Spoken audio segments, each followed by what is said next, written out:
Hello and welcome back to Mastering English Podcast, the place where we break down English for you, our fantastic listener, giving you all the language tools you need to talk about the things that actually matter in your life. I'm your host, Alex. And I'm Sam. It's fantastic to be back and ready to get into another deep dive. Absolutely. Because if you're anything like me, and I know a lot of you listening are, you sometimes start a major goal, right? Right. Maybe it's hitting C1 fluency in English. Yeah. Or you decide, this is the year I'm writing my novel. And you just go all in. The full-on day one explosion of effort. Exactly. You're studying for 8 hours. You've bought all the special notebooks. You try to memorize 100 new words in one sitting, and then just poof, nothing. By day 3, the whole system has just crashed. You feel completely burnt out, totally overwhelmed, and you fall into it I always call the New Year's resolution trap. The cycle. We start way too big. And we fail almost immediately because the effort is just, it's not sustainable. Do you recognize that feeling? That like frantic, high effort, but zero result feeling? I recognize it completely. That pattern, that cycle of trying to meet some extreme standard and then just failing to keep up that same extreme effort. It's one of the most common psychological traps there is. It's so frustrating. It is. And it's frustrating because your intention is good, but the strategy is just... it's fundamentally flawed. It is so frustrating. And what makes it even worse is the guilt that comes right after. Well, that's why today we're going to completely rethink that whole approach. We're going to explore the scientific principles and the language behind something much more effective, something sustainable. We're talking about microhabits. We are going to prove why these small, consistent, almost ridiculously tiny actions, that 1% improvement idea, are really the only path to true fluency and mastery. In language and, I guess, in life, too. Exactly. And most importantly, we're going to give you the advanced English vocabulary you need to talk about this kind of self-mastery with real nuance. We'll be focusing on tricky concepts like consistency, willpower, and how to deal with overwhelm. I love that. Focusing on the language of, like, internal management. Because that's where the real fight happens, isn't it? It really is. And since we're talking about progress and, getting work done, we also need those professional idioms to talk about our productivity with colleagues or friends. Right. So if you want to sound advanced when you're discussing your workload, you need to listen closely. Because later in this deep dive, we've got a pop quiz. Woo, a quiz. A pop quiz.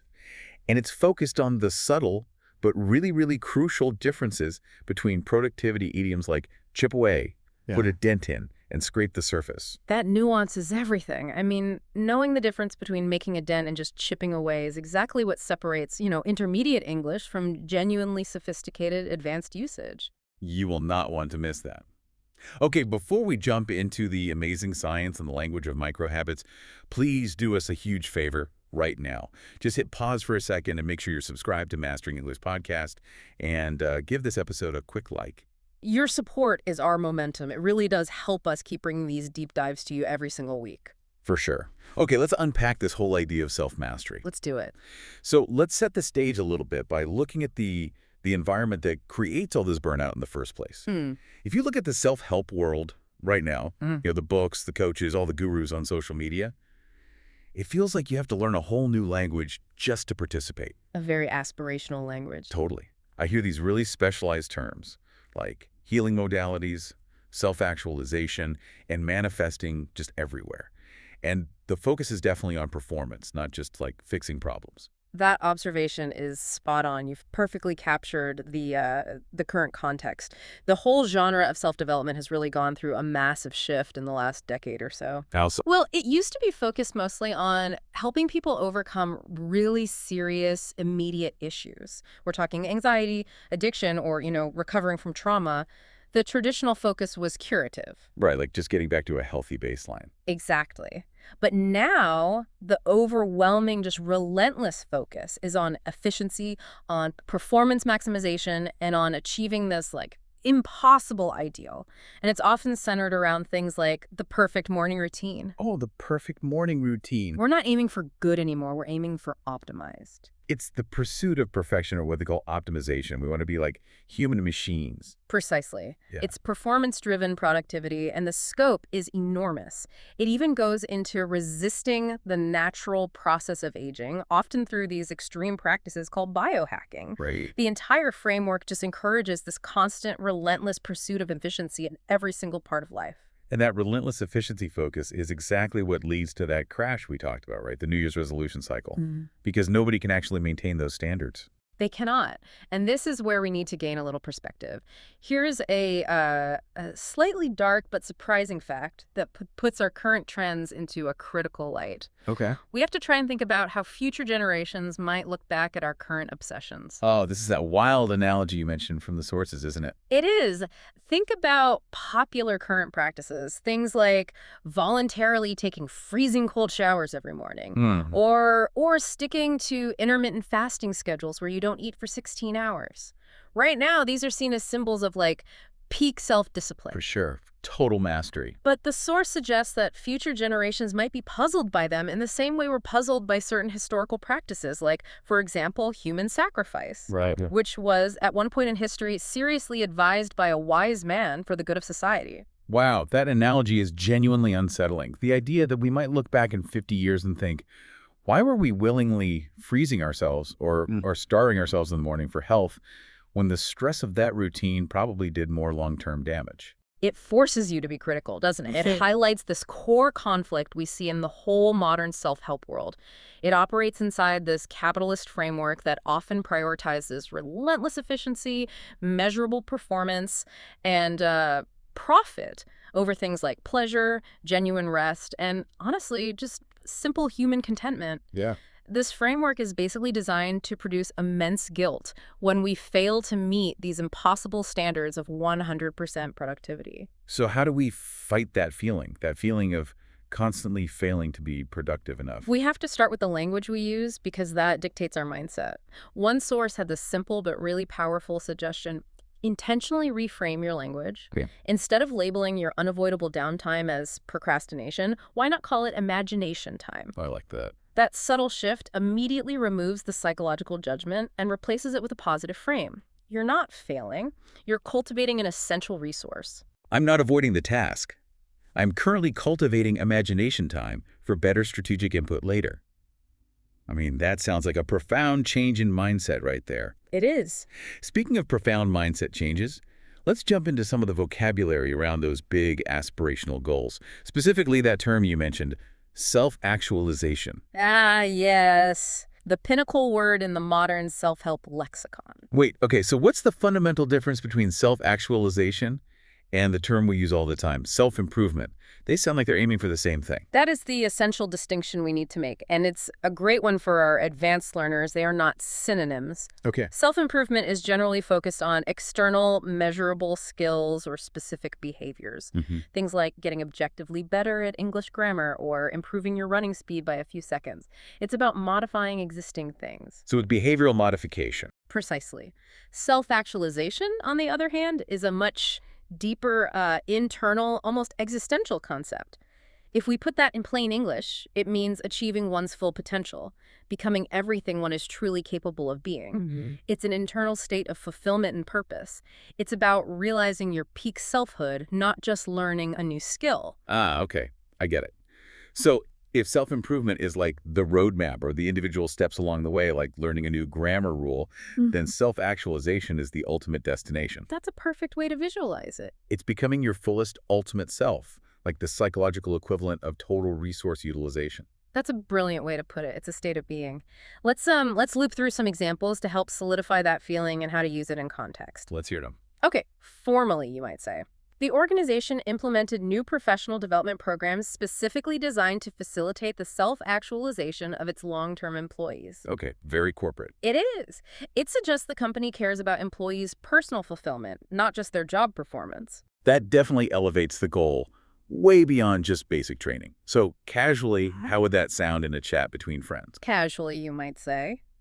After years in law, Sarah quit her stressful career not because she was bad at it, but because she felt a deep need to find a path toward genuine self-actualization by pursuing sculpture.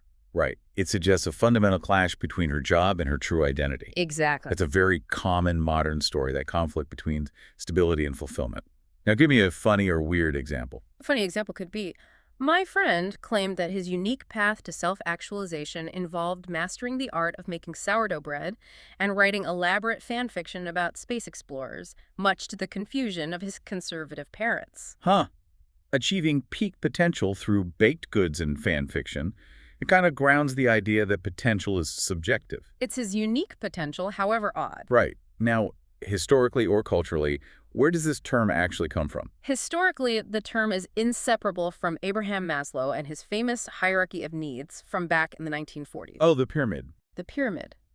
Self-actualization sits right at the very top, representing the realization of one's talents and full potential, but, and this is key, only after all the basic needs are met.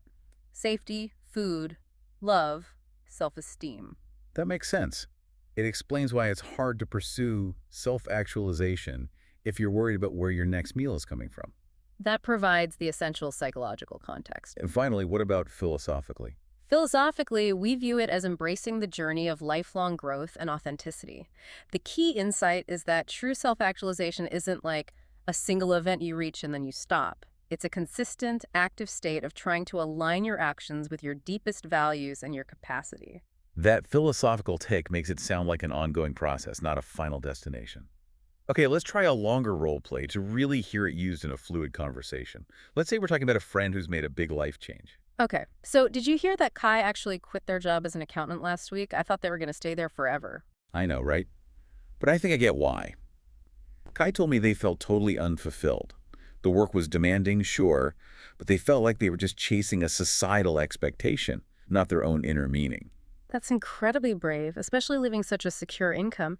Are they going after that dream of building sustainable small homes now? They are, and they said that finally focusing on work that aligns with their values makes them feel like they are truly moving towards self-actualization. They feel more authentic than ever, even with less money. That's amazing. It sounds like they had a genuine moment of self-discovery, fueled by that desire to reach their ultimate personal potential, not just financial success.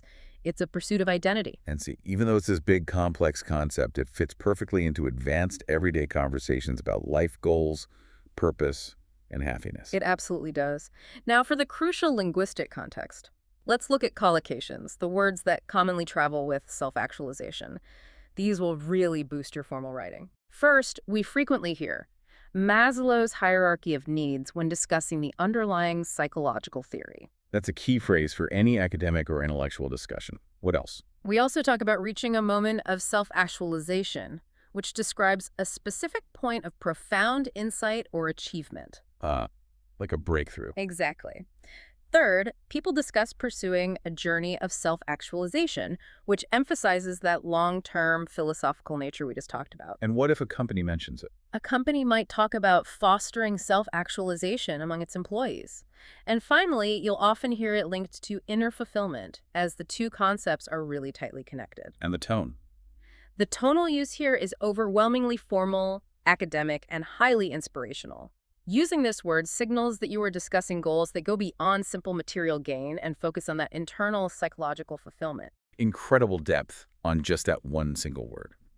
Okay, let's move from aspiration, self-actualization, to the practical action that actually gets us there.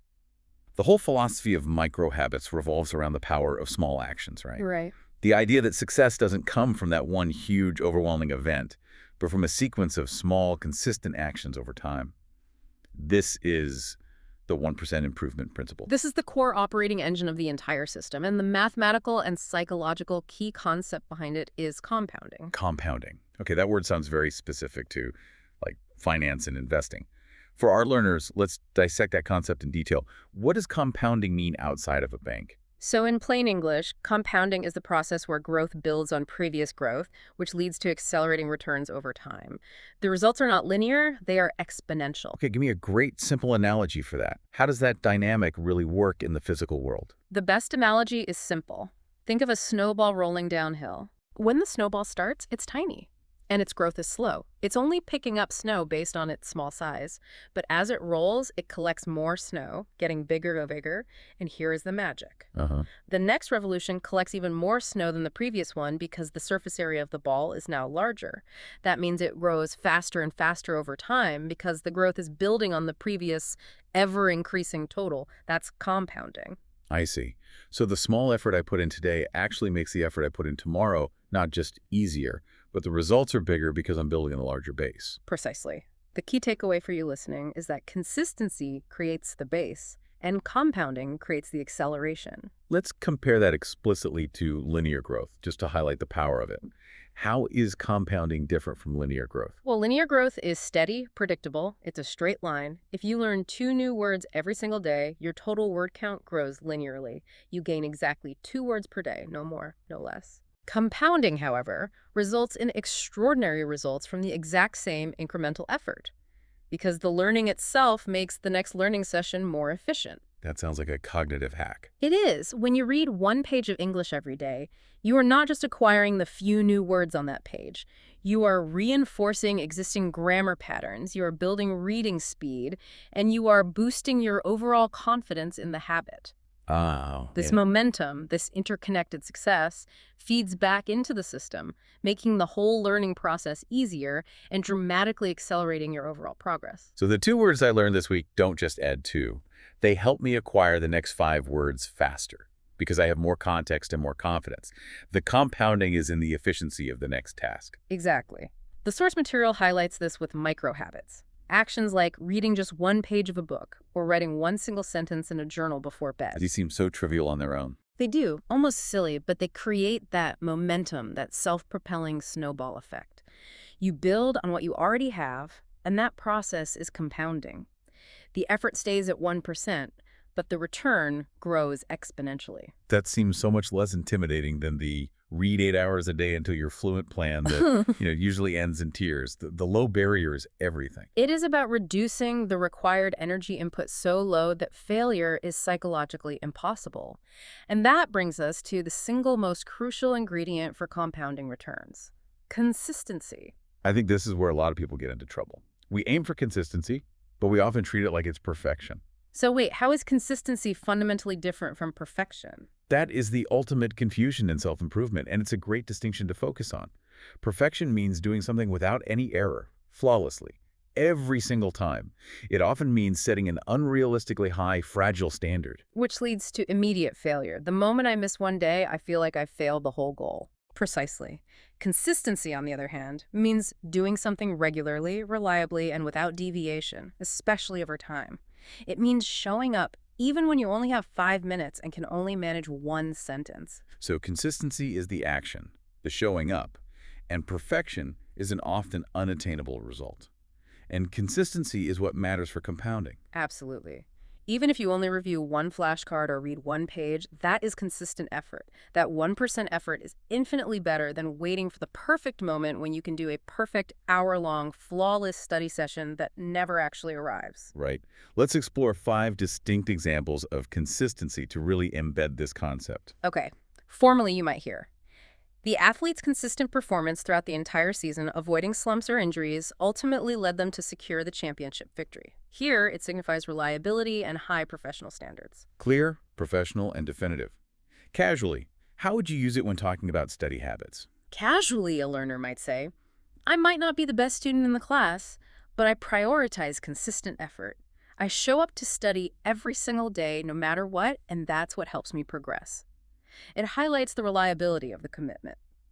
Now, for a funny example, where consistency might be applied to a negative trait. My roommate is consistently late for everything. It's no longer an accident or a coincidence. It's simply a defining characteristic. We use it here to indicate predictability, even if the predictability is negative. That's a great application. Consistency meaning predictability, historically or scientifically. Historically, think about the famous philosophical observation: consistent pressure of water eventually erodes the hardest rock. It's not one massive flood or a single explosion that changes the landscape. It's the steady, consistent, small effort over vast periods of time that reshapes the entire Earth. Wow. The message is that persistence is fundamentally more powerful than intensity. That example is powerful. It elevates consistency to a law of nature. Mm. And philosophically, Philosophically, we often say that consistent effort builds character. It's the ritual of showing up and enduring resistance that fundamentally changes who you are as a person. The process itself is the reward, changing your identity from someone who wants to write to someone who writes consistently.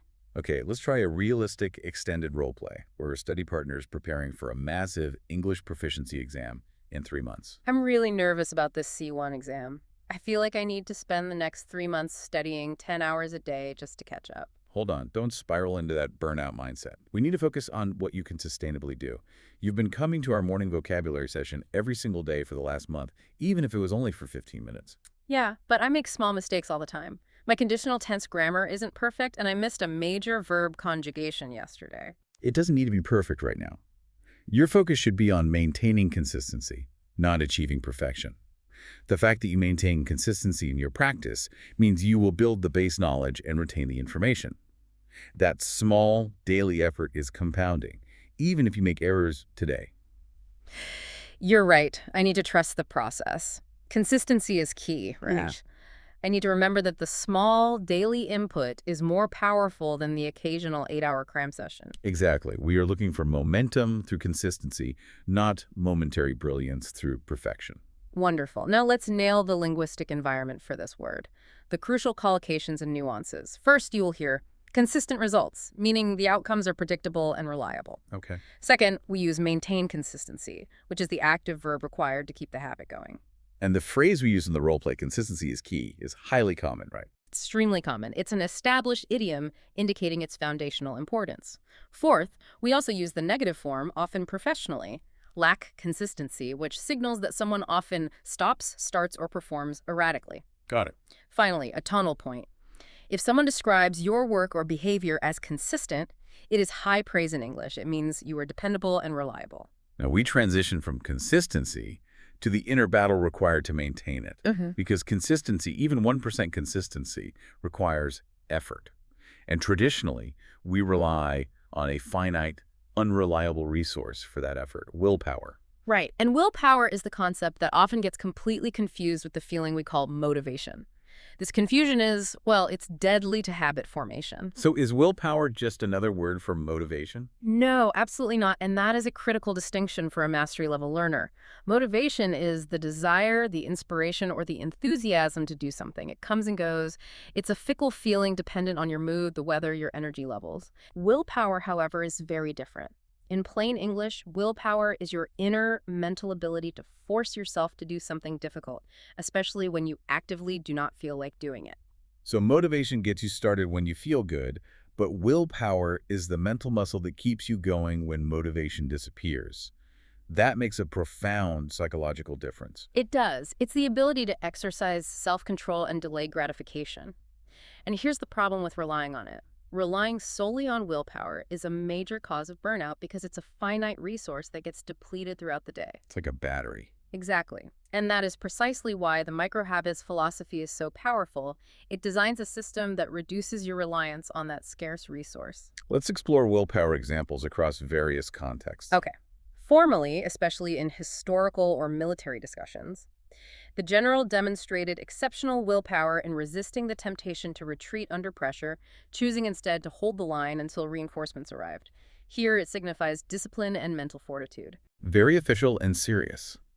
Casually, how might a friend use this in conversation? Casually. I needed every single ounce of my willpower to finish that 12-page essay, especially because I started it at 11 o'clock the night before it was due. It's used to describe immense internal struggle. Or, frontally, in a very relatable context, like food. I have absolutely zero willpower against the dessert menu at that Italian restaurant. If the tiramisu is on the table, my intentions immediately disappear.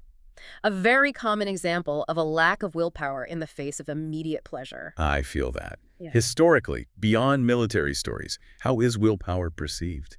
Historically, tales of great human resilience against natural forces, physical suffering, or monumental challenges often focus on the power of human willpower. Think of explorers or mountaineers. It is the mental refusal to quit despite the body's resistance. And philosophically, what does willpower represent? Philosophically, willpower is often viewed as the engine of self-control or delayed gratification, the capacity to consciously choose a future, long-term benefit over an immediate, fleeting pleasure. It's the choice to save money instead of buying coffee, or to study instead of watching a movie. Let's use it in a quick extended role play about a friend struggling with a new health goal, focusing on the friction between motivation and willpower. Hey, I saw you spit the gym again. How is that new intensive workout plan going? Honestly, terribly. I had great motivation last week, but today I woke up and that feeling of enthusiasm was just gone. I feel too tired to move. See, that's where the micro habits philosophy comes in. You need to stop relying on motivation, which is temporary. You need to activate your willpower, even if it's just for 5 minutes. But it feels so difficult. My brain is telling me to stay on the couch and order junk food. That's the resistance you must overcome. Willpower isn't something you find, it's something you deploy. You have to choose to rely on sheer willpower right now. Get up, put on your shoes, and commit to walking out the door for 60 seconds. Willpower is trained precisely in these difficult moments. Don't wait to feel good to start. Okay, you're right. I need strong willpower today to get through this resistance and induce momentum. I will go. Excellent. Crucial collocations here include lack willpower, strong willpower, sheer willpower, meaning extreme effort, and requires willpower. The nuance, as we've stressed, is crucial. While willpower is a sign of strength, the microhabits philosophy teaches us that relying solely on it guarantees burnout. Better to design your environment and systems to reduce the need for it. That brings us perfectly to our next major strategic concept, induce momentum. If we agree that willpower is finite and unreliable, we need a better, low-friction strategy to start difficult tasks when we feel that resistance. This is a brilliant, powerful strategic habit, especially for tackling procrastination. The core strategy is to always start study sessions or work blocks with a task so small, so easy, that it builds psychological readiness and flow before you even look at the difficult assignments. So you're forcing yourself to experience success immediately, however tiny, just to prime the brain. Exactly. The success is engineered. Let's look for an analogy for this psychological mechanism. Okay. Think of inducing momentum, like warming up before exercise or tuning an instrument before a concert. You don't immediately start lifting the heaviest weights. You stretch, you do light cardio. You're making small movements to prepare the system. And the car analogy still works, right? Absolutely. Think of a car engine in the cold. It needs a few moments to idle and warm up before it moves smoothly and powerfully down the road. That small, easy task, that micro habit, is your mental warm-up, reducing the inertia required to start the main engine. That makes profound sense. Now let's go back to the distinction. How is inducing momentum different from the thing we want to avoid, procrastination? That is the key difference. Procrastination is a high-friction delay. You avoid the task because the entry point feels too big, heavy, or difficult, which triggers that willpower depletion we talked about. Right. Inducing momentum, on the other hand, is a low-friction entry. You intentionally choose a task that is almost irresistible in its simplicity, making it impossible to fail, thereby generating the psychological desire to continue the real work. The moment of entry is the hardest part. If you solve the entry problem, you solve the consistency problem. Precisely. Let's apply this to a real-world scenario for an English learner who needs to study for an hour. Okay. If your goal is to study for an hour, your micro-habit must be ridiculously small. Commit to doing just one flashcard review or writing one single sentence in your journal before you sit down. That's it. That's it. That one push-up or one flashcard is the irresistible entry point. Once you have successfully started and completed the microhabit, a small win, the desire to continue, the mental momentum is automatically generated. The difficult hour of study now feels much lighter because the inertia has been overcome. That is so smart. It's a genuine hack for your own brain's resistance systems. It completely sidesteps the need for that raw willpower we discussed. Now, speaking of mental hacks, let's discuss the concept of reframing habits. The source mentioned a linguistic strategy, changing one single word to fundamentally shift your mindset and association with the task. Yes, this is a subtle but incredibly powerful psychological tool, moving the focus from obligation to opportunity. The core strategy here is to intentionally change the internal statement, I have to I get to. This subtle linguistic shift highlights the benefits of the action over the perceived setback or difficulty. I instantly feel the emotional difference. I have to clean the kitchen. Sounds like a heavy chore, a burden placed upon me. I get to clean the kitchen. Sounds like an opportunity for a fresh start or the privilege of having a kitchen. Exactly. It's about gratitude and ownership. Let's use an analogy to illustrate this mindset shift. Reframing is like putting on a new pair of prescription glasses. You are looking at the exact same object, the chore, the habit, but the lens through which you view it has completely changed, giving you a totally different, more positive perspective. Okay, but this is where I need to push back slightly. Yeah. Isn't that dangerously close to toxic positivity? How is this reframing a genuine psychological shift, rather than just denying a negative feeling? That is an excellent, critical question, and it's the most important nuance here. Toxic positivity denies the negative feeling entirely. It says, stop being sad, just be happy. Right. Reframing is different. It is known in psychology as cognitive restructuring. Cognitive restructuring. Okay, that's the technical term. Yes, you are not denying the difficulty or the effort involved. You acknowledge the effort, but you immediately focus on the outcome and the privilege of being able to perform the action. You are shifting the association from pain and obligation to gain and opportunity. So instead of denying that exercise is hard, you change the association to its positive long-term outcome. Precisely. The real-world scenario is the best illustration. Instead of thinking, ugh, I have to exercise, which highlights the sweat, the pain, the time commitment, you genuinely think, I get to exercise today and improve my health, mobility, and longevity, which is a privilege many people don't have. This subtle linguistic shift emphasizes positive outcomes and the inherent opportunity, making the commitment far more sustainable because it connects the action to a core value. This all sounds fantastic, but I think the biggest psychological barrier people face, especially intermediate language learners, is feeling they lack something necessary to be productive. Right. They lack discipline, they lack natural talent, or they lack time. Let's dissect the vocabulary word lack. It's an incredibly important word for articulating self-improvement struggles without resorting to overly simplistic language. So what's the fundamental difference between lack and missing? They feel very close. They are related, but context is key.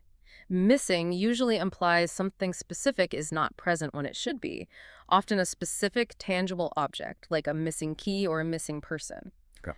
Lack, however, refers to a state of not having something or not having enough of something, and it often applies to abstract qualities, resources, or essentials. You can lack motivation or lack experience, but a sock is usually just missing. So lack describes an internal deficiency, often one that's essential for success or function. Exactly. In plain English, it is the state of deficiency or shortage, implying that this deficiency is causing a problem.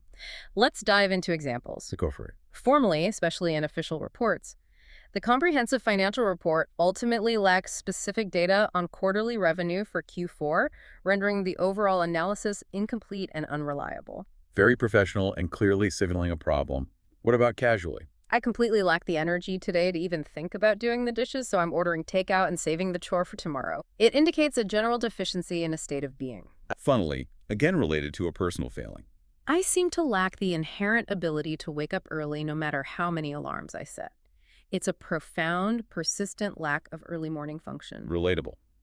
Historically, how is this deficiency expressed? Think of ancient expeditions or supply lines.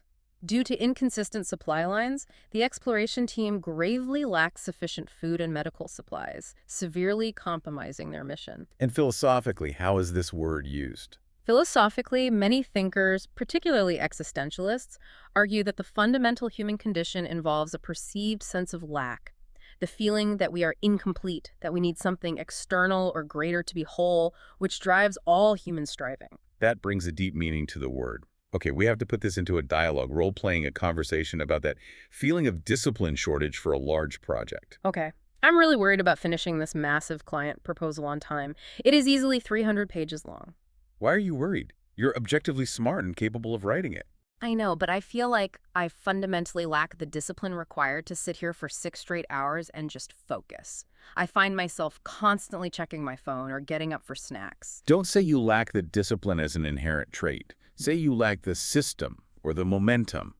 You just need to induce momentum and prioritize consistency over sheer raw discipline. You're right.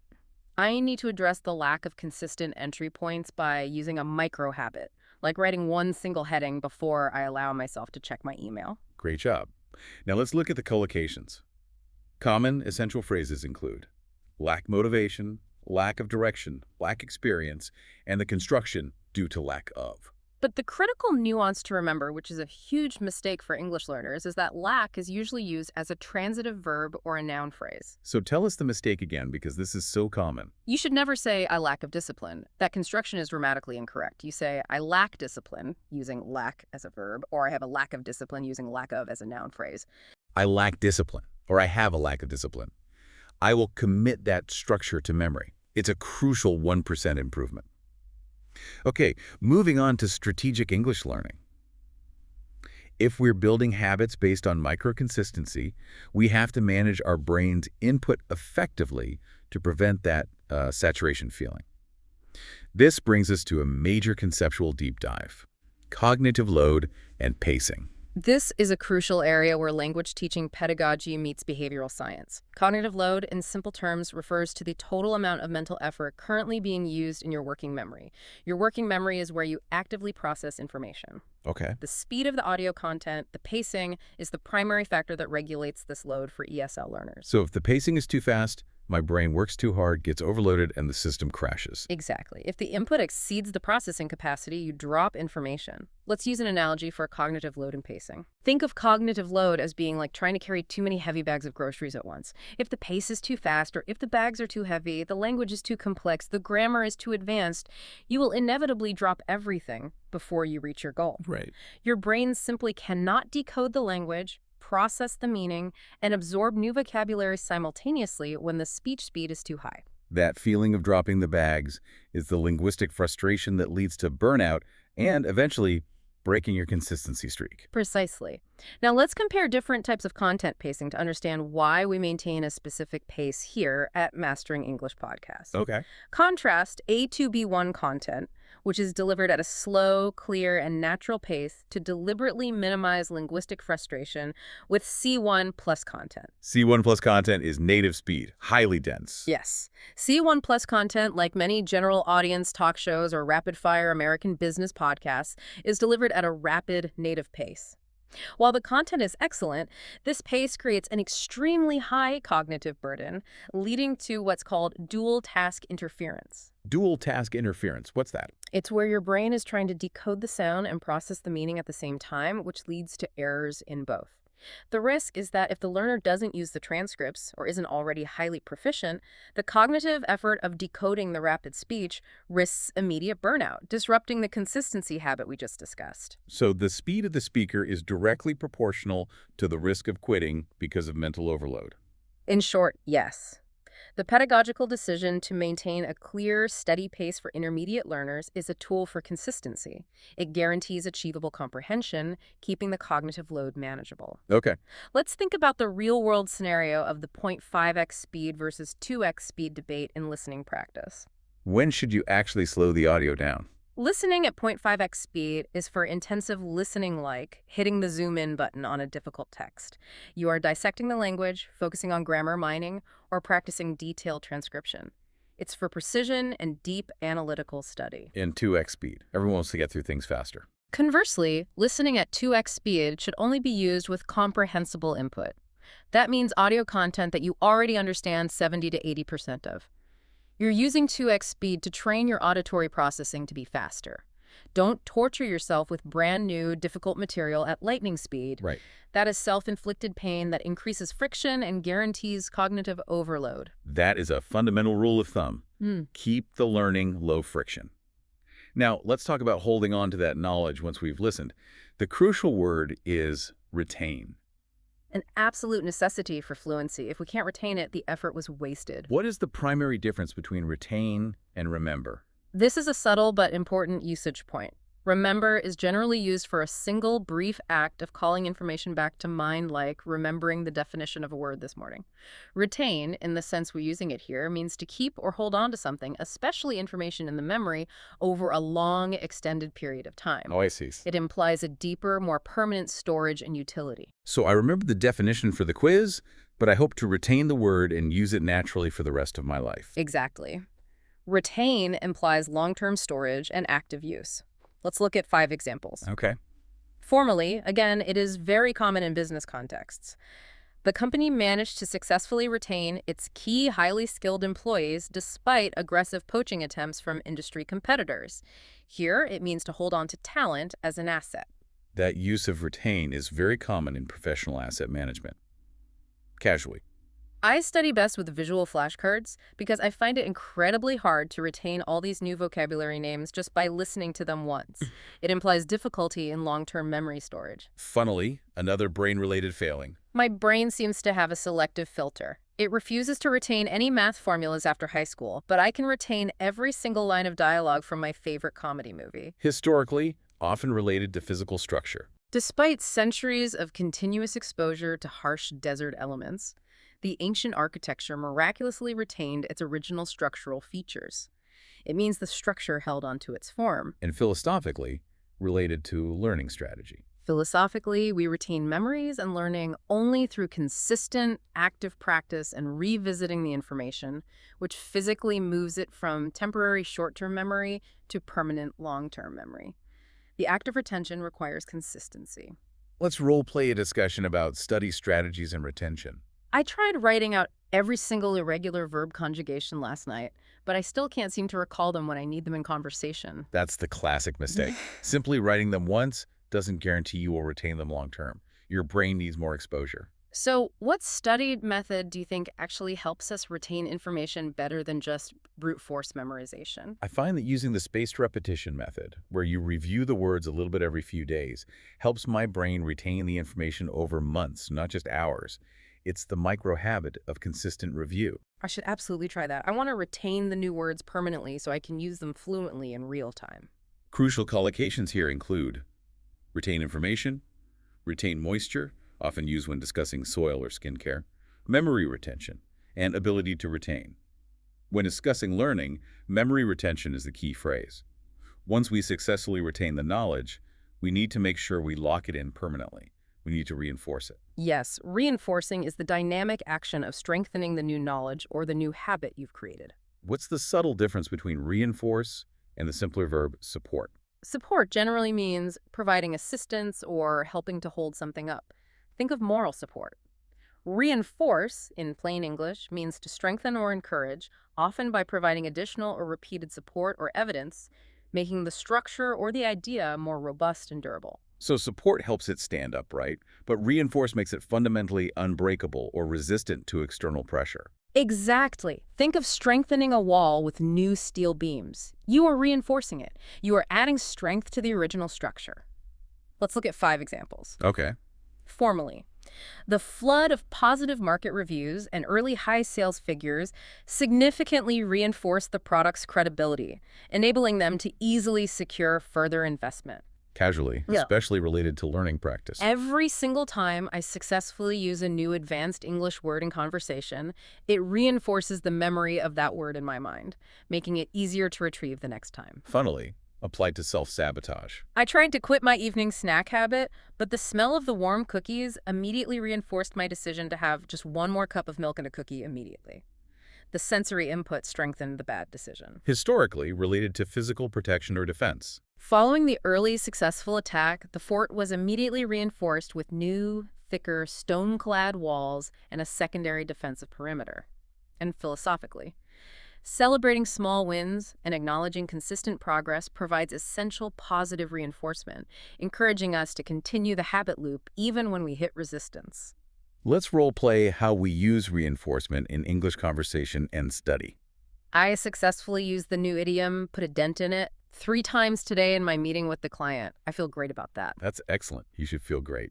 Using a new phrase in conversation is the absolute best way to reinforce its placement in your long-term active vocabulary. It moves from passive knowledge to usable, fluent language. It really makes me want to keep my study streak going. Every day I practice, it reinforces the confidence I have in my speaking ability, which makes me want to practice more. It's a positive feedback loop. That positive feedback is absolutely vital for habit reinforcement and building confidence. Key collocations include reinforce a habit, reinforce learning, reinforce motivation, and the critical psychological term positive reinforcement.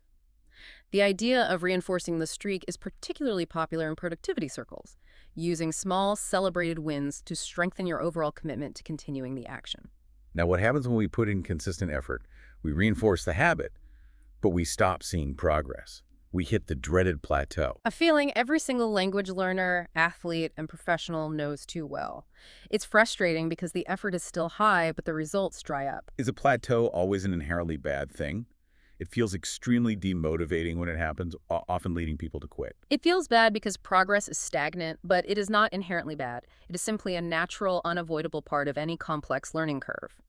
A plateau, in plain English, is a state of little or no observable change following a significant period of intense activity or rapid progress. You are leveling off. The sources tell us that learning requires resilience to overcome the boredom, frustration, and psychological weight of the plateau. So it's just a consolidation pause, not a total stop. Yes.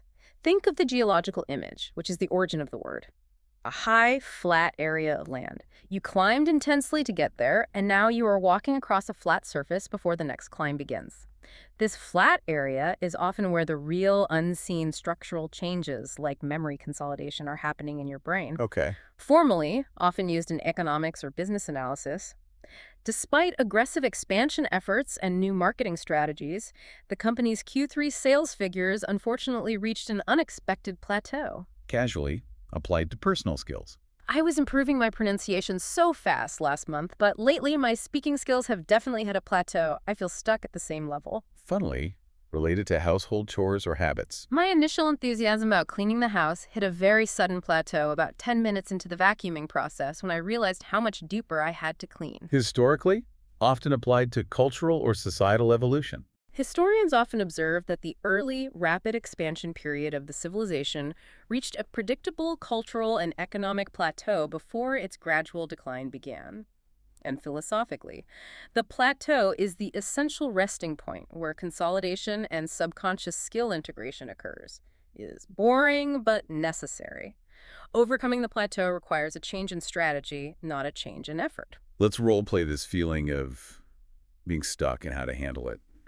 I'm feeling very demotivated in my studies. I feel so stuck in my English learning right now. I study every day, I maintain consistency, but I honestly don't feel like I'm improving at all anymore. I hit a wall mentally. You haven't hit a wall that stops you. You've reached a plateau. Yeah. It's a natural, unavoidable part of any deep learning journey. So what should I do to break the plateau? Should I study twice as many hours to push through it? No. That will deplete your willpower and lead to immediate burnout. The key to breaking a plateau is almost always switching your method. Try shifting your focus. If you've been focusing on vocabulary, focus purely on shadowing native speakers or dive deep into the emotional vocabulary we're discussing today.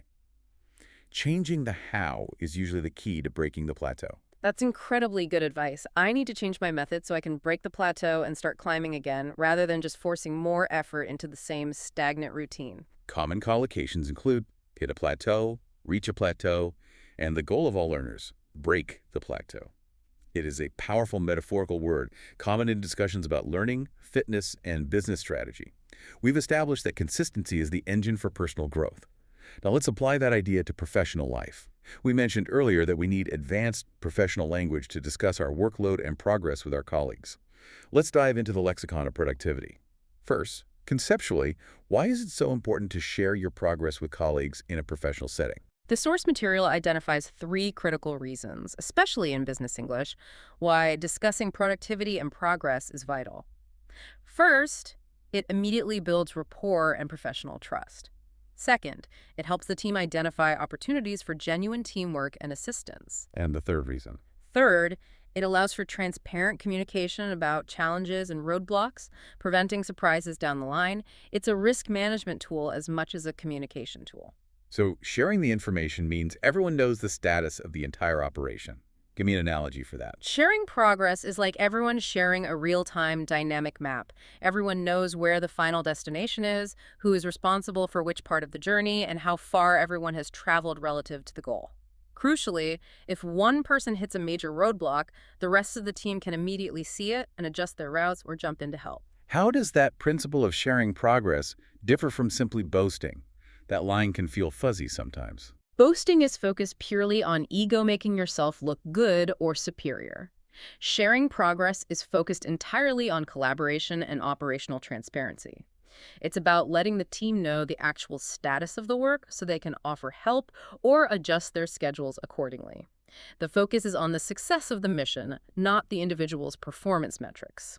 And what's a real-world high-stakes scenario where this collaboration based on progress sharing happens? If you are open about struggling with a huge multi-chapter report, a highly effective colleague might immediately offer to chip away at a different section of the project because they know you are hitting a personal roadblock. That teamwork is only possible when progress is shared openly and without shame. That collaboration is often described using one of the most useful productivity idioms, which often signifies a turning point in a project. Put a dent in something. A highly visual, action-oriented idiom. What's the literal image behind put a dent in? It sounds aggressive. The definition is to get a very large chunk of the task or project accomplished in a single, concentrated effort. It signifies a deep, visible, and substantial change, but importantly, it does not mean the task is finished. The literal image is exactly what it sounds like. A dent. Like the visible impression made when two cars collide, or when you strike metal with a hammer. It is a visible, structural change to the object. The emphasis is on significant, concentrated progress. Let's go through our 5 context-specific examples for put a dent in. Formally, we see it used often in operational efficiency reports. The implementation of the new, highly efficient automation software helped us to finally put a significant dent in the long-standing backlog of customer support requests. It implies relief that a major milestone was reached, casually. I finally stayed home all weekend, cut off my internet access, and managed to put a huge dent in that mountain of professional reading I had accumulated over the last month. Funnily, related to the impossibility of a task. I tried to finish the entire massive Thanksgiving turkey by myself, but even after 2 hours, I only managed to put a dent in it before falling asleep. Historically, often related to resources or conflict. After the initial successful artillery barrage, the Army confirmed they had put a sufficient dent in the enemy's defensive fortifications to safely begin the coordinated ground assault. And in a strong business context, reporting on a long work session. We stayed late tonight, past dinner, specifically to put a good dent in the Q3 regulatory report, so the morning meeting tomorrow should be much easier and more productive. Let's role-play a scenario where we are colleagues staying late to finish a massive task, focusing on the impact of the progress. It's past 8 p.m. Are we honestly going to finish this whole executive summary tonight? It's huge. No, we won't finish the entire thing. That's too much. But if we can finalize the research section and draft the full executive summary introduction, I think we will have put a good, measurable dent in the project. Agreed.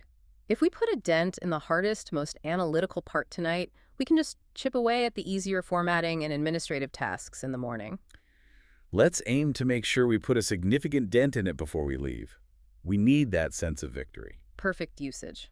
The key collocations are: put a dent in the budget. Here, it means reducing the funds available, a negative dent. Put a dent in the pile, producing a large volume, a good dent. And the negative, barely put a dent in it, meaning minimal progress. The connotation is usually strong and positive when applied to workload, indicating major progress. Now for the key distinction we teased earlier. How is chip away at something fundamentally different from put a dent in? That is the crucial distinction that elevates your professional English. If put a dent in is a big, visible, concentrated smash, chip away means getting things done slowly, piece by piece, over time. It represents smaller, consistent, persistent progress, usually over a longer duration, compared to a single large dent. So it's about micro habits applied to an idiom. The literal analogy must be carving. Exactly. The literal analogy is carving wood or stone. You remove tiny chips until the final beautiful shape is revealed. The word emphasizes patience, persistence, and the sustained nature of the work. Let's hear the 5 examples for chip away. Formally, often used in legal or policy discussion. Due to the immense complexity of the new environmental law, the regulatory team decided they must slowly chip away at the implementation schedule over the next 5 fiscal quarters. It signals a long-term commitment, casually applied to a personal creative project. I'm not writing a lot every day, maybe only 500 words, but I'm consistently chipping away at the novel one small section at a time. Funnily, applied to consumer habits. I chip away at the huge family-sized bag of potato chips every night, telling myself that it's better than eating the whole thing in one unhealthy sitting. Historically, related to famous artistic processes? Michelangelo did not create the statue of David overnight. He systematically chipped away at the massive marble block for years, slowly revealing the masterpiece within through incremental effort, end quote. and in a strong business context. Let's start to chip away at the secondary administrative tasks now that the main high-priority project section is completed. We can meet once a week to monitor our progress. Role play time. Discussing a long-term language goal that seems impossibly large. When I look at all the advanced English vocabulary and abstract concepts I need to learn to be fluent, it feels totally overwhelming and impossible to achieve. I understand, but you can't look at the whole mountain at once. You need to focus only on the process of consistency. Every time you learn one new idiom, every time you use one new phrase, you are chipping away at that massive fluency goal. That's a powerful reframing. So, consistent daily low-friction practice is simply chipping away at my total fluency goal. I just need to trust the small actions. Precisely. If you keep chipping away even when you hit a plateau, you will inevitably reach the top. That's the power of 1% improvement. The key collocations here are chip away at debt, chip away at the lead. In a race or competition, meaning reducing the gap, slowly chip away and keep chipping away. The nuance is that it fundamentally emphasizes patience, endurance, and the slow, manageable nature of the work. Finally, the idiom that represents the feeling when you've done a lot of work but still feel defeated. Scrape the surface. This is a powerful phrase we use constantly to convey the sheer vastness or complexity of a project. Is scrape the surface always negative? It sounds inherently discouraging. It carries a heavily negative connotation because it implies a massive amount of work remains relative to what has been achieved. It means to have only started to make progress on a small, trivial portion of a task. Despite having done a lot already, you are far from finishing. The literal analogy is lightly scratching the very top layer of something. You haven't even dug deep enough to find the real substance yet. Let's hear 5 strong examples of scrape the surface. Formally, related to serious investigations. Despite hundreds of mandatory interviews and thousands of pages of documents reviewed, the regulatory investigation has barely scraped the surface of the organizational corruption. Casually, related to endless chores. I spent 3 hours cleaning the kitchen and the dining room, but given how messy the rest of the house is, I feel like I've only scraped the surface of my chores for the week. Funnily, related to deep personality insight. I thought I knew everything about my partner after 20 years of marriage, but after this conversation, I realize I've only scraped the surface of their weird, complex inner world. Historically, often related to exploration. The early explorers venturing into the vast new continent realized they had only scraped the surface of the land's true geographical and biological diversity. And in a strong business context, often used at the beginning of massive multi-year plans. We have so many complex phases of development left, we've barely scraped the surface of this new international product launch. Let's role-play a conversation between 2 project managers at the very beginning of a huge multi-year initiative. We've been working on phase 0, the planning stage, for 12 months now. I feel like we should be much further along by this point in the year. 12 months is just the strategic framework development. We haven't even received the necessary permits or secured the site yet. When you look at the total scope of work, we have barely scraped the surface of what needs to be accomplished before we can truly call this a project. You're absolutely right. It's important to keep that perspective. We have only just scraped the surface of the project's true complexity. Essential collocations include barely scrape the surface, only scrape the surface, and the variant just scratching the surface. It is used consistently to convey the immense complexity or sheer size of a task remaining. And let's quickly define that final, direct productivity phrase. Get this done. Simple, direct, and effective. The antithesis of scraping the surface. Yes. Get this done is a direct, results-oriented phrase often used when needing to work late, prioritize ruthlessly, or apply immediate, sustained focus to complete a task. It cuts straight through bureaucracy, and urgency is assumed. We spend so much time on external tasks and productivity, but self-mastery, which is essential for maintaining consistency, is also about internal management, well-being, and focus. To truly understand our struggles, we need robust emotional vocabulary. This is where shows like The English Room and the Happiness Lab dive deep. This internal state is critical because, as we discussed with Willpower, our emotional reality dictates our ability to maintain consistency. One massive psychological barrier highlighted by Yale professor Dr. Laurie Santos, the host of the Happiness Lab, is social comparison. It sounds like an involuntary function of the human brain. It is. We are biologically hardwired to do it. The insight is that we naturally and persistently socially compare ourselves to others, which is deeply corrosive to our happiness, even when we are objectively doing quite well in life. How can we make this process tangible? Give me a visual analogy. Social comparison is like running a marathon, but you spend all your time looking directly at the runner next to you, only caring if they are running faster or wearing better shoes, rather than focusing on your own personal finish line and your own pace. You completely lose sight of your individual goal because you are fixated on the competition. And this comparison immediately diminishes our sense of happiness, even if we are objectively successful. Let's distinguish between objective and subjective well-being here. An excellent point. Objective well-being refers to tangible, verifiable facts. You have a secure job, a roof over your head, and enough food. Subjective well-being is the internal reality, how happy, fulfilled, and contented you feel, independent of those objective facts. Social comparison directly, aggressively attacks your subjective well-being by always moving the goalposts. This reminds me of the essential research Dr. Santos did with primates, which proves how primitive this comparison drive is. Yes, the classic real-world scenario is the monkey experiment. Dr. Santos conducted research where monkeys were initially perfectly happy and content with the slices of cucumber they were receiving as a reward. But as soon as they saw another monkey in the cage next to them receiving more or better fruit, a high-value treat like a grape, they became visibly furious, throwing the perfectly good cucumber out of the cage in dissatisfaction. It's proof that the drive for comparison isn't learned. It's a primitive, powerful drive that is intensely corrosive to our peace.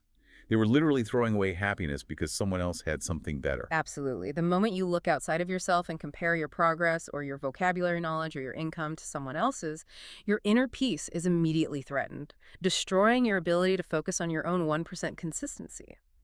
Now, speaking of threats to peace, let's talk about that feeling when the psychological burden becomes too heavy. Overwhelm. How is overwhelm different from just being stressed? I use both words all the time. Stressed usually refers to pressure, tension, or worry, often concerning a specific deadline, conflict, or event. It's localized. Overwhelm, in plain English, is a much larger, more debilitating and systemic feeling. It means you feel like you have too many things to do or too many intense feelings all at once. Your working memory is completely full, like a sponge saturated with water, and you lose the ability to think clearly or rationally prioritize. I love that image, saturated sponge. It's physically and mentally paralyzing. Indeed. It signals a complete system shutdown. Let's look at 5 examples of overwhelm, Okay. formally often related to external forces. The city's emergency services were quickly and completely overwhelmed by the sudden and unprecedented scale of the flash flood. Casually applied to information overload. I feel total overwhelm after checking the 200 unread emails in my inbox this morning. I don't even know which one to open first. Funnily, related to simple choices. I was overwhelmed by the sheer number of options on the restaurant menu. I couldn't decide what to eat, so I just ordered a glass of water and some plain bread. In learning context, the source suggests that feeling overwhelmed by the sheer volume of self-help advice or grammar rules can be alienating, pushing you further from making any constructive life changes at all. And philosophically, related to agency. Philosophically, a profound sense of overwhelm often prevents intentional choice. When your brain is too full, you tend to react instinctively, or freeze, rather than choosing a measured response based on your values. Let's role-play a friend struggling with their language study schedule, focusing on the feeling of saturation. I don't know where to start. My learning calendar is full. I have homework for 3 different modules, and I have 5 new lists of idioms to memorize. I literally feel like I can't breathe or think straight. Wow, you sound completely overwhelmed. You've definitely taken on too much input at once. I just feel like I'm drowning in information. Every time I try to focus on one thing, I remember 3 others I'm failing at. That's the classic feeling of overwhelm. You need to pause immediately, set a boundary, and choose only one ridiculously small task to induce momentum. Don't try to solve all 5 problems at once. I need to manage this extreme sense of overwhelm before I totally crash and abandon my goals for the week. Common collocations include sense of overwhelm, feel overwhelmed, and emotionally overwhelmed. The crucial usage note is that it is almost always used in the passive form, I was overwhelmed, or as a feeling, I feel total overwhelm. When we feel that overwhelm coming on, we need to protect our precious time and energy. We need to set boundaries. Yes, boundaries are non-negotiable for self-mastery, especially in a world that constantly demands more of your time. Are boundaries physical, like a fence or a wall, or are they only mental, like a rule? They are primarily mental, emotional, and energetic. In plain English, boundaries are the invisible lines you consciously draw around yourself to protect your time, energy, and well-being. They are non-negotiable decisions about what you will or won't do, or what you will or won't allow others to do to you. They are personal, intentional rules for engagement with the outside world. Let's hear 5 examples of boundaries. Formally, applied to professional work. Establishing clear boundaries at work, such as refusing to answer any non-emergency emails after 6 p.m., is absolutely essential for long-term mental health and preventing burnout. Casually applied to social life. You really need to set a firm boundary with that friend who only calls you when they want to spend 30 minutes complaining and never ask about your life. Funnily, related to personal space or preferences. My most important boundary with the rest of my family is that I require 2 hours of silent reading time every single Sunday morning, and no interruptions are allowed. In self-care, saying no when you are already tired, even to a fun social plan, is an active, healthy boundary that protects your physical resources. And philosophically, boundaries define the necessary space for inner focus, rest, and intentional action. Without them, your energy leaks out in all directions to meet the needs of others. Let's role-play a discussion about a demanding family member or colleague who doesn't respect the time off. My colleague, Taylor, just asked me to work late this entire weekend, even though I already told them I was taking time off to focus on my language study. That is unacceptable, and you need to immediately maintain your boundary. You already communicated your decision. It's so hard, though. I feel a little guilty saying no, and I don't want to let the team down. That guilt is a signal, but you must prioritize. Maintaining clear boundaries is necessary to protect yourself from systemic burnout and depletion.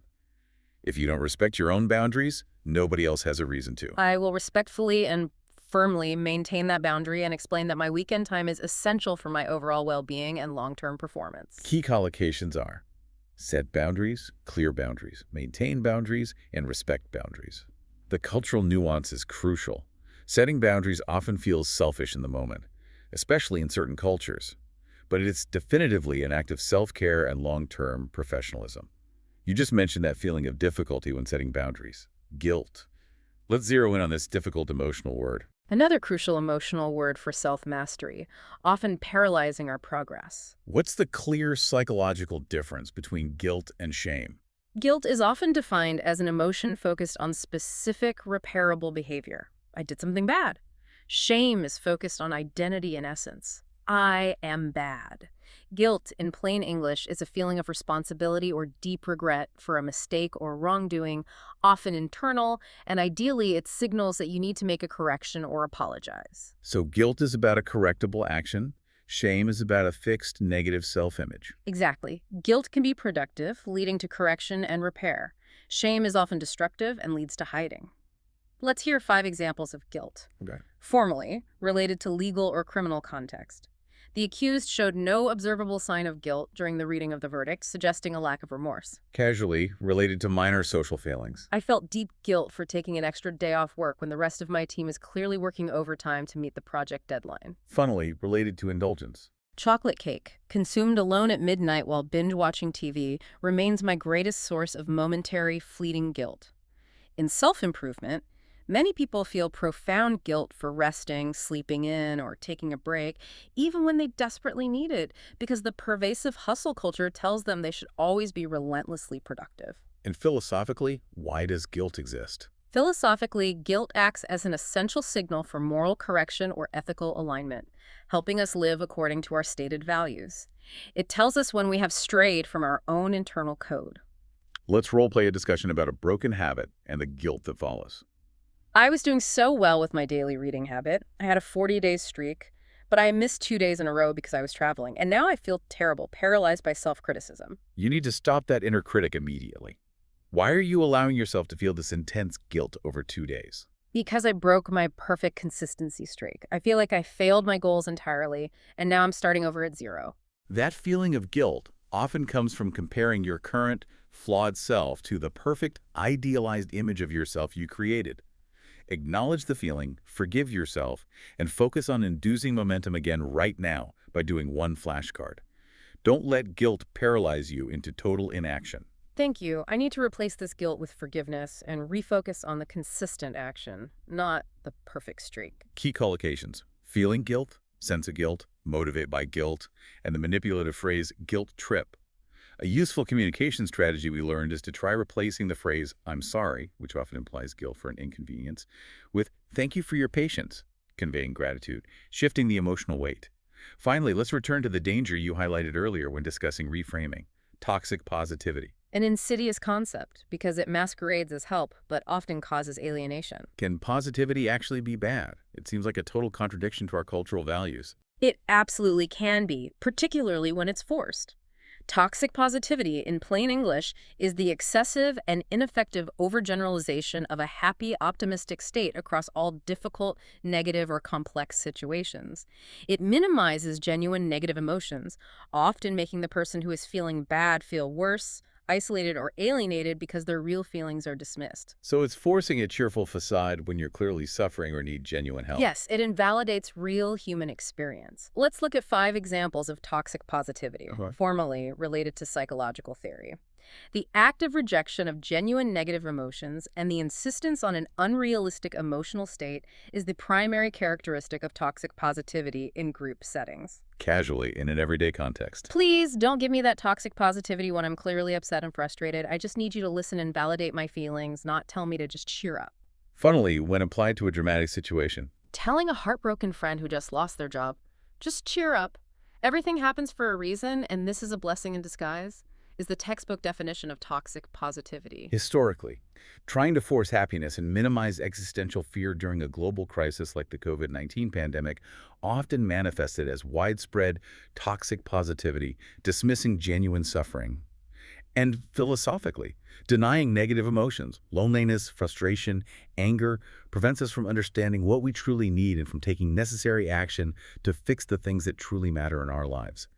Negative emotions are essential, honest signals. Let's role play an interaction with someone who is forcing optimism onto a genuine problem. I'm really frustrated that I completely failed my practice C1 exam. I put so much consistent effort into studying, and I still missed the mark. Oh, don't worry about it. You just need to look on the bright side, smile more. You have to be positive all the time. Wait, that kind of forced immediate positivity isn't helpful. It feels like toxic positivity because you are dismissing my genuine and justified frustration over the outcome.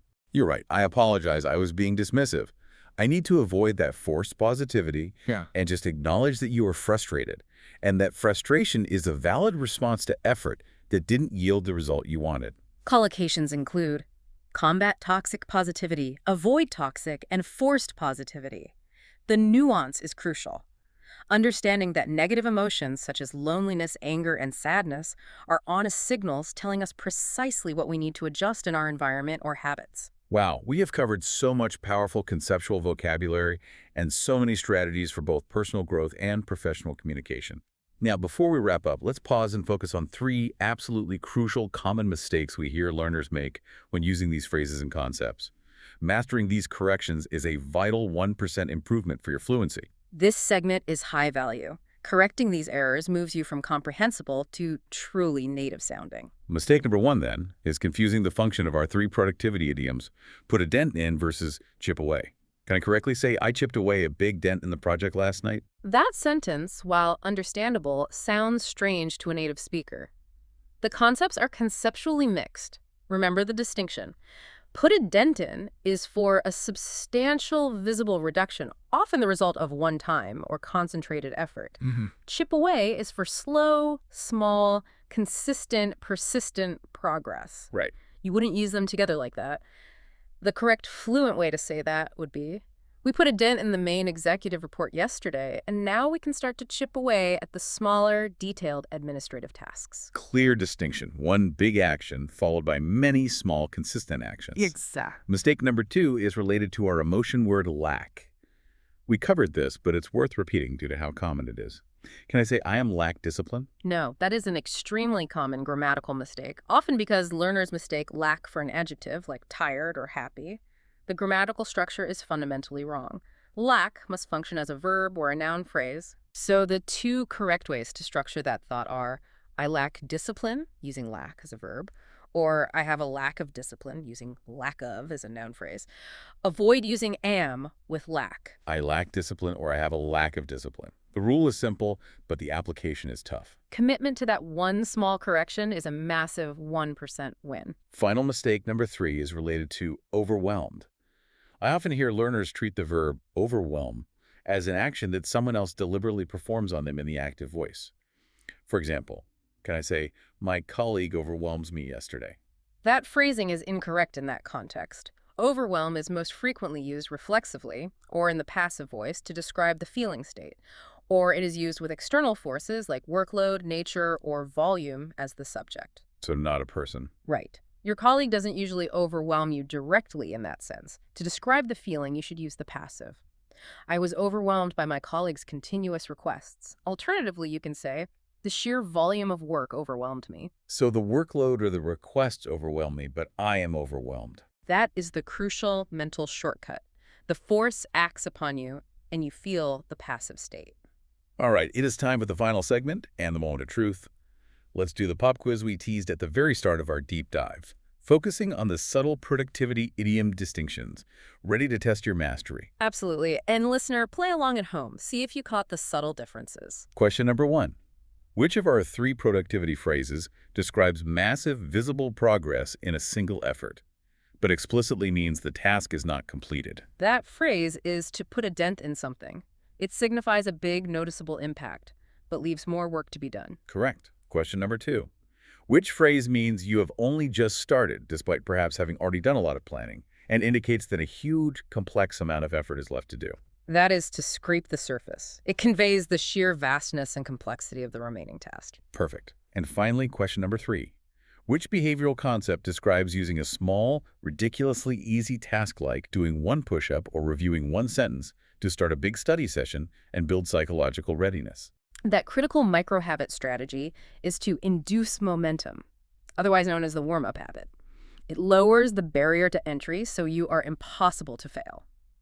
3 perfect answers.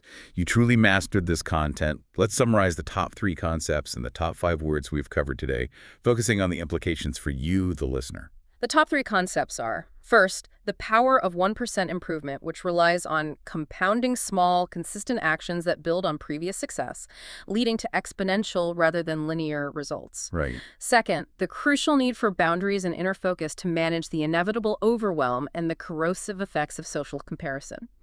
And third, the importance of inducing momentum by intentionally lowering the friction and making the entry point to any difficult habit ridiculously easy. And the top 5 words and phrases that will really level up your abstract English vocabulary and professional discussion. We covered 1. Put a dent in for big, concentrated progress. 2. Chip away for slow, consistent progress. 3. Consistency, showing up regardless of perfection. 4. Overwhelm, the feeling of being mentally saturated. Yeah. And 5, retain, to hold information long term. Amazing.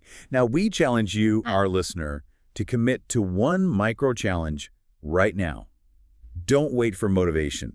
We want you to use the phrase chip away in an actual sentence today, whether you write it in a journal, say it to a colleague, or use it in the comments section of this deep dive. Or, alternatively, set a 5-minute timer right now for quiet time, induce momentum for inner focus, and set one clear boundary for the rest of your week. That low-friction entry will immediately induce momentum for your personal and linguistic goals. Take care of your consistency, and the results will compound. Don't forget to like and subscribe to Mastering English Podcast so you never miss another deep dive. We appreciate your support for this work. We love having you with us on this journey towards self-mastery and advanced fluency. I'm Alex. See you next time. And I'm Sam. Bye.